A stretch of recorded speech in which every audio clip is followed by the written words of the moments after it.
ભાજપમાં જોડાઈ ચૂક્યા છે। સીધા દ્રશ્યો આપને બતાવીએ।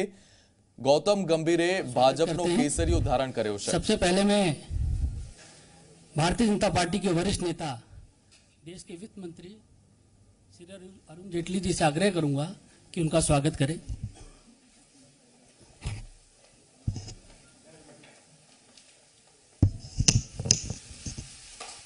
रविशंकर प्रसाद जी से आग्रह करूंगा कि बुके उनको भेंट करें। एक पट्टा दे दो सर, एक पर्ची दे दो।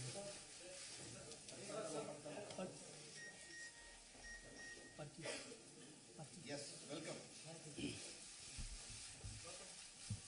सर, एक पर्ची दे दो सदस्यता के स्लिप।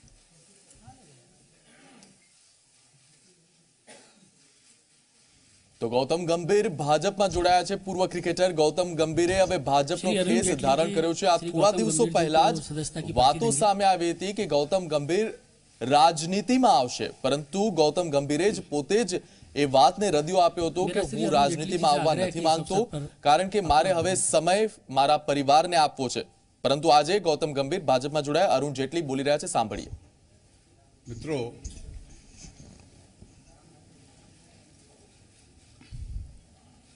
पिछले कई दशकों से भारतीय जनता पार्टी का काफी विस्तार हुआ है। देश के अन्य हिस्सों में भी पहले जहां हम कमजोर होते थे वहां भी विस्तार हुआ है। आज हम वहां भी जीतने की स्थिति में हैं और एक प्रकार से एक वक्त कहा जाता था कि हम एक काडर बेस्ड पार्टी हैं, वो आज भी हमारी विशेषता है।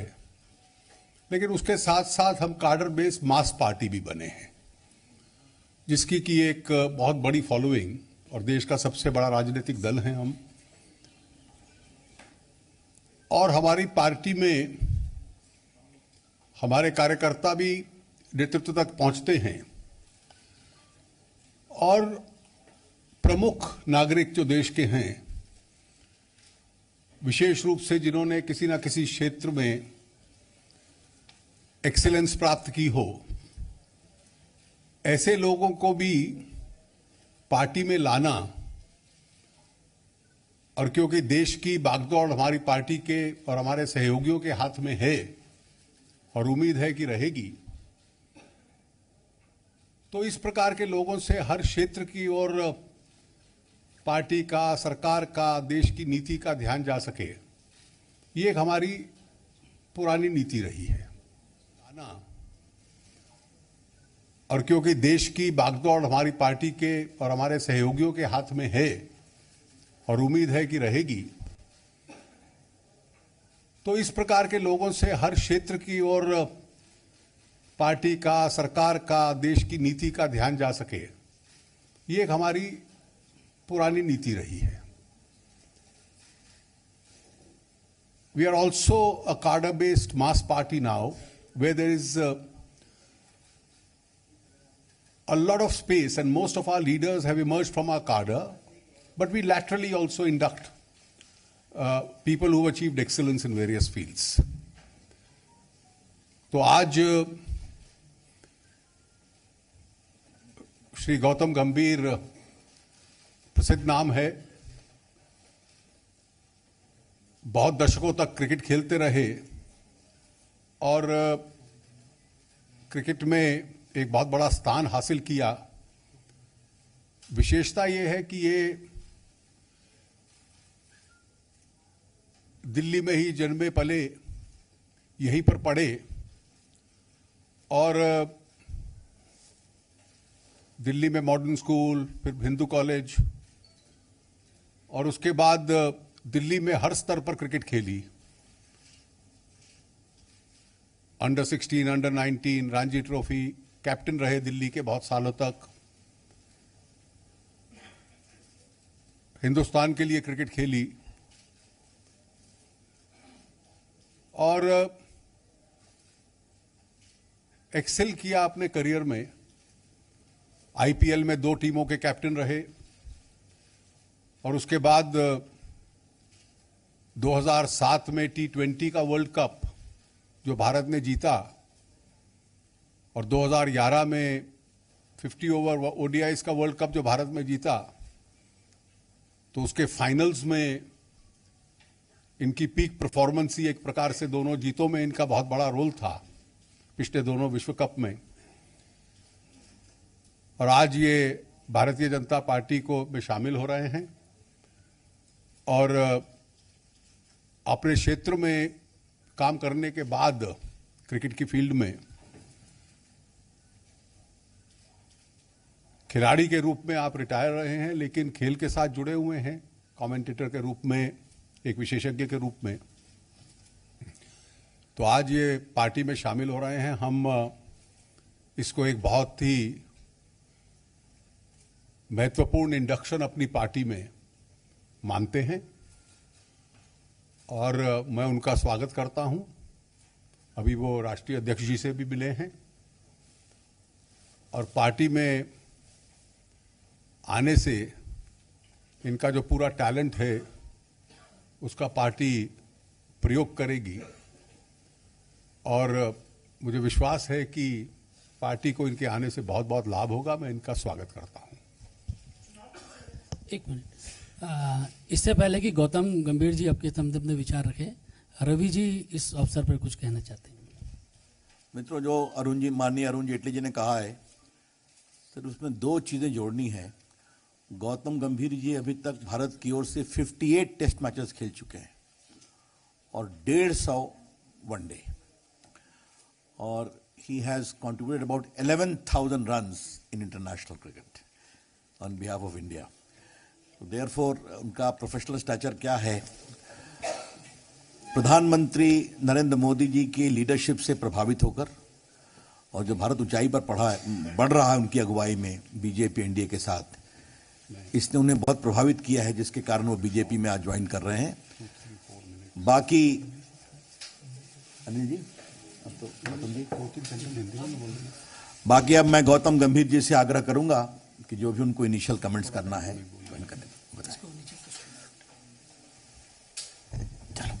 Good afternoon, everyone. First of all, I would like to thank Jetli sir, Ravi Shankar Prasad sir, and BJP for giving me this opportunity to be doing something special for the country. And जैसे sir ने बोला कि obviously मैं हमारे prime minister से बहुत प्रभावित होकर और उनके विजन से बहुत प्रभावित होकर I'm joining this party, and I'm sure that I'm going to live up to their expectations because I've done whatever I could in cricket, and this is a fabulous platform for me to do something really good for this country and take this party forward and make this country a much better place to live. So I'm sure, जैसे sir ने मुझे बोला, with sir's blessing, and I'm going to try and do my best, and thank you very much once again.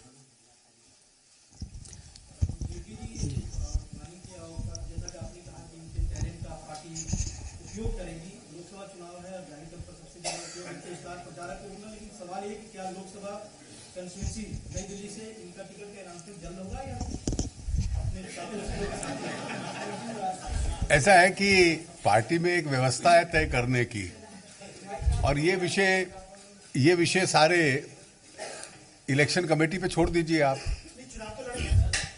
ऐसा ये विषय भी आप election committee पे छोड़ दीजिए, वो पार्टी में शामिल हुए हैं और जो पार्टी कहेगी वही करेंगे। देखिए, वो तो निश्चित रूप से एक कार्यकर्ता के रूप में और एक कैंपेनर के रूप में तो सक्रिय रहेंगे ही। इनका और क्या प्रयोग पार्टी करती है वो औपचारिक रूप से पार्टी निर्णय लेगी, जब निर्णय लेती है आपको बतला देंगे। विकास भदौरिया,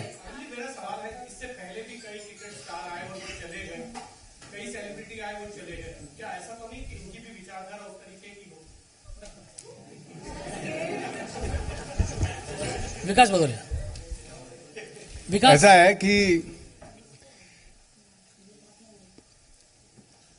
अगर आपने इनके ट्वीट्स पढ़े हों जब ये क्रिकेट खेलते थे, और अगर आपको वो विजुअल याद हो जो इनका शायद सबसे प्रसिद्ध विजुअल है कि पाकिस्तान के मैच में जब एक प्रकार से कोई अनप्लेजेंटनेस आई, तो जो हमारा पुराना अनुभव है एक क्रिकेटर था कि वो ज्यादा पाकिस्तानी सिंपथाइजर बन गए कम से कम इनका इतिहास वो नहीं लगता।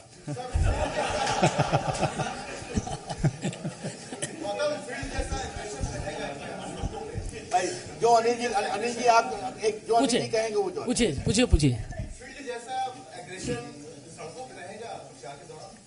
देखिए, अगर उसकी जरूरत होगी तो जरूर रहेगा, लेकिन मेरे को लगता नहीं है कि उसकी जरूरत ज्यादा होगी। विकास Bhadauria.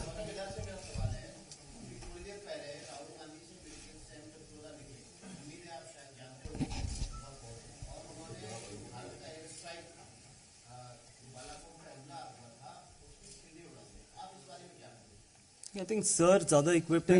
He's asking me. No, he's asking me. देखिए, मैं इसका थोड़ा सा आपको जवाब दूंगा और उसके बाद मैं उसको जो मित्र अंग्रेजी के अखबारों या चैनल से हैं उनके लिए मैं बात भी कर दूंगा। ये अपने आप में बहुत दुर्भाग्यपूर्ण बयान है। दुर्भाग्यपूर्ण इसलिए है कि जो लोग इस देश को समझते नहीं हैं, इस देश की सुरक्षा को नहीं समझते, इस देश के सेंटिमेंट और जज्बात को नहीं समझते, केवल वही इस प्रकार का बयान दे सकते हैं। भारत की लड़ाई आतंकवाद के खिलाफ 26/11 को शुरू नहीं हुई थी। हम उससे कई पहले टेररिज्म के विक्टिम बन चुके थे और इसलिए हम लोग आतंक से लड़ रहे थे। और हर बार यही होता था कि वो टेररिस्ट आते थे, हम रोकते थे, हम उनको मारते थे, अपने लोगों को बचाते थे और साल में 1-2 घटना ऐसी हो जाती थी जहां वो सफल हो जाते थे। उस नीति से, जो भारत की एक सिक्योरिटी पॉलिसी रही, विशेष रूप से यूपीए सरकार के दौरान, मोदी जी के नेतृत्व में उसको इवॉल्व किया है। और इवॉल्व किया है इस दृष्टि से कि अब केवल हम देश में अपनी रक्षा करेंगे, जब वो आएंगे तो उनसे निपटेंगे। अब नीति ये नहीं है और आवश्यकता के अनुसार उसका एवोल्यूशन हुआ है। Our security doctrine has evolved कि जहां से आतंक आरंभ होता है, अपनी रक्षा करने के लिए हम वहां उसको डिस्ट्रॉय करने जाएंगे। सर्जिकल स्ट्राइक भी यही थी और एयर स्ट्राइक्स भी यही थी। दुनिया का एक देश ऐसा नहीं है कि जिसने इसकी निंदा की हो। हमारे दोनों ऑपरेशन सफल हुए, टेररिस्टों को बहुत बड़ा नुकसान हुआ।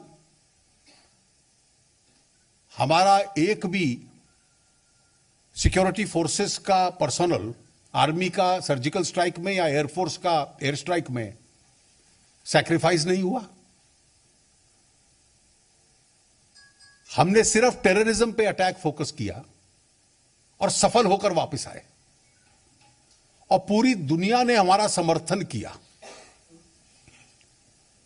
अब आज का यह बयान श्री सैम पित्रोदा का यह दिखलाता है कि उनका मानना यह है कि यह गलत किया हमने। यह तो दुनिया के किसी देश ने नहीं कहा, और किसी ने अगर कहा, यह तो ऑर्गेनाइजेशन ऑफ इस्लामिक नेशंस ने भी नहीं कहा, कंट्रीज ने नहीं कहा, केवल यह पाकिस्तान ने कहा। और उस लाइन को सपोर्ट करने वाले इस देश में आ जाएं और इस देश में एक राजनीतिक दल के आइडियोलॉग हों, तो इस देश का दुर्भाग्य है। मैं ये कहूंगा कि देश को अब यह तय करना है कि वो पुरानी जो सिक्योरिटी डॉक्ट्रिन थी कि वो एलओसी और इंटरनेशनल बॉर्डर को पार करके रोज टेररिस्ट भेजें